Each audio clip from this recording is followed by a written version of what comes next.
In the early days of the pandemic, did you ever fantasize what we'd do when people could go outside again and gather together? Did you dream of a better, post-pandemic America? One with more hugs, more mutual care and concern for our fellow humans, having all gone through, in differing and unequal ways, but still having shared, a harrowing common experience. People are going out again, all over the United States. But it's not to celebrate a vaccine or a debt jubilee. The first national connecting event coming out of lockdown is mass protest against police violence after the lynching of George Floyd, and the state's attempt at suppressing it. The coronavirus, which disproportionately is killing Black Americans, drove us inside. Policing, which also disproportionately is killing Black Americans, is drawing us back out.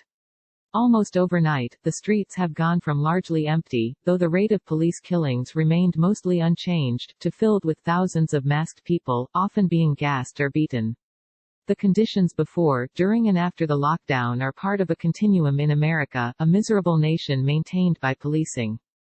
For about a decade, I've been reporting on police violence in the United States, or rather, I've been reporting on the violence of policing, because what I've witnessed is that policing is always violent. The order the police protect and sustain is an order in which needed resources remain in the hands of the few. Whether or not they are actually killing or beating somebody, police are always threatening the use of lethal violence, mostly at the poor, disproportionately at Black and other non-white people, and that is a form of violence itself.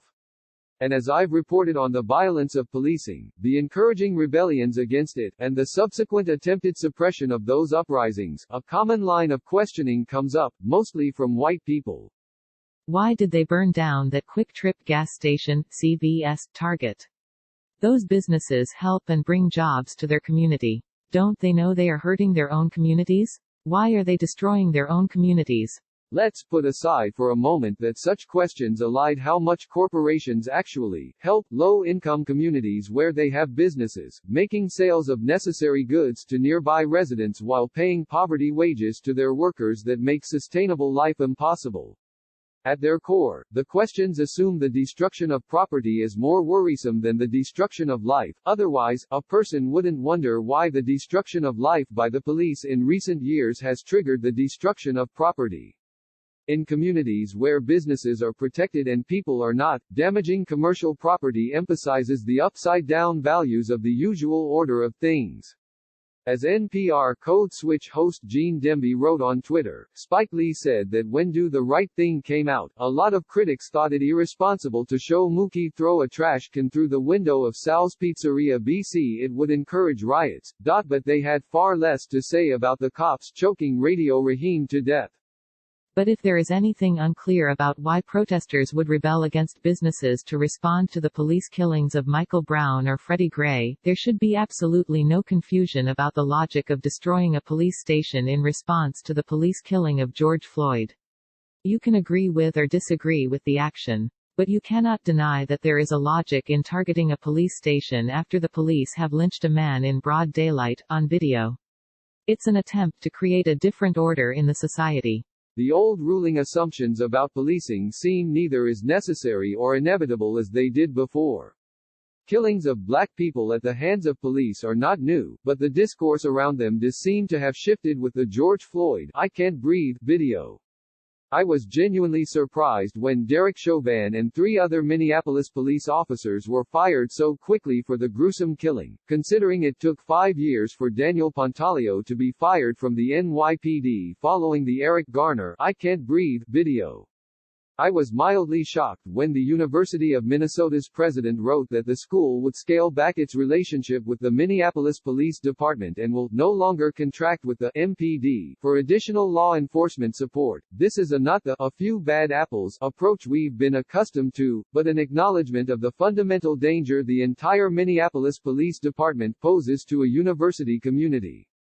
And I was outright amazed, the morning after the 3rd precinct was burned, when Minneapolis Mayor Jacob Frey said that brick and mortar is not as important as life, and the city's public schools terminated their contract with the police. This new outlook was developing and spreading long before the police encountered George Floyd. Black Lives Matter activists and scholar organizers like Ruth Wilson Gilmore, Keeanga Yamada Taylor and Mariam Kaba deserve credit for raising consciousness about the carceral state.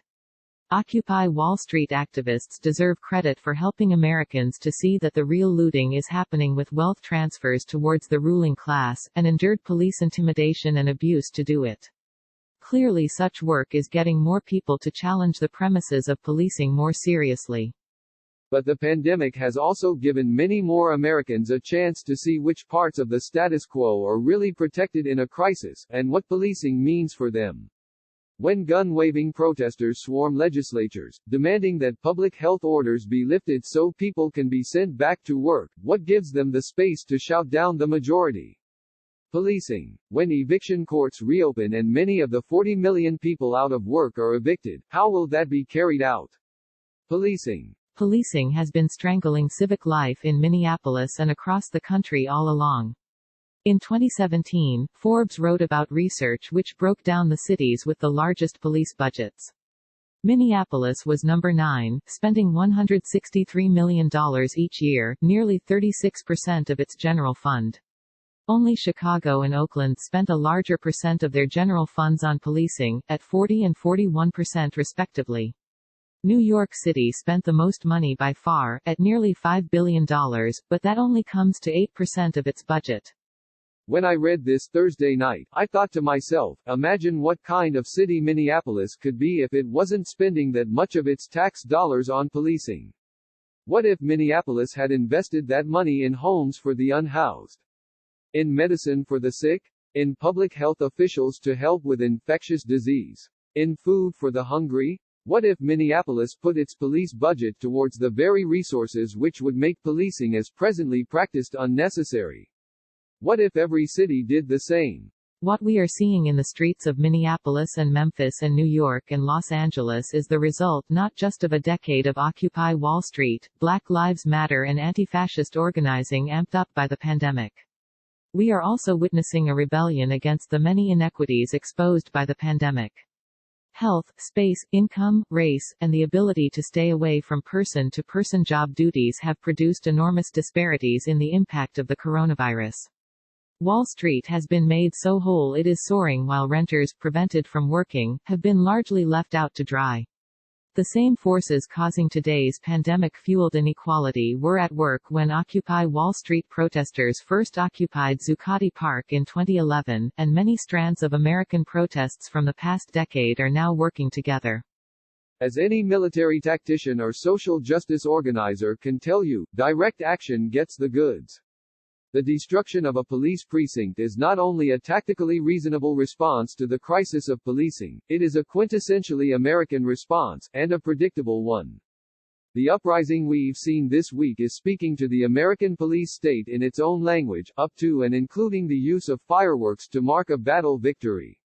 Property destruction for social change is as American as the Boston Tea Party and the Stonewall riots. And before he unconvincingly qualified a statement so violent, Twitter put it behind a warning screen, the president saying he would order shots fired to protect property. That's as American as the move bombing and apple pie. For more of Slate's news coverage, listen to What Next, TBD.